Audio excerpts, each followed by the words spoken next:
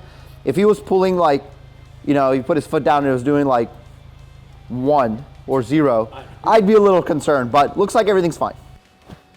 All right, guys, so that's the end of today's video. Hopefully this helps you guys, and I know there's actually not that many Perrin installation videos on YouTube right now for the top mount, which is another reason why this is really good that I was able to get my hands on this, and thank you to Jose for actually bringing it over. So, yeah, thank you to Perrin for, you know, for that as well. Overall, the only issue you're gonna have is, as long as you don't take a bracket off and try to do 2 things at one time, that was, again, 100% our fault.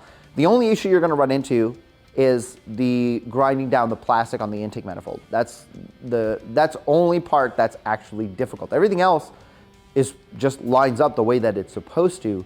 I used a Dremel, and I had a grinding bit from a few years ago, so it probably could have been even better if I just had like a better bit. So besides that, which actually the funny thing is we had already done that a few weeks ago, so the car was ready to go, and then we added our own problems. Everything is good, boost is good, everything is holding. You know, Jose will probably go get a different tune. Now, something you have to remember is the intercooler itself doesn't actually add power. It just gives you consistent power and like cooler charge temps and stuff like that. So if you're putting an intercooler, don't think like, oh, I'm just gonna up the power. Indirectly, it helps with increasing power, because obviously colder charge temps does technically mean more power. So right now it's winter, so it's not really that big of a deal, but in the summer, you know, these things do tend to heat soak, and it's quite large. And I think chances are you'll probably be okay with any type of intercooler upgrade, especially as you're getting closer to the 400 horsepower. A lot of these top mounts are actually rated for a little bit higher than that, but it's without further testing, and you guys know I don't have a way to properly test everything scientifically. There's no real way to know, but I think there's channels out there that actually do this kind of testing. So if you're looking for a charge, or if you're looking for a Perrin intercooler, hopefully this video helps you. Hopefully you found it informative and enjoyable, and I will see you guys in the next one.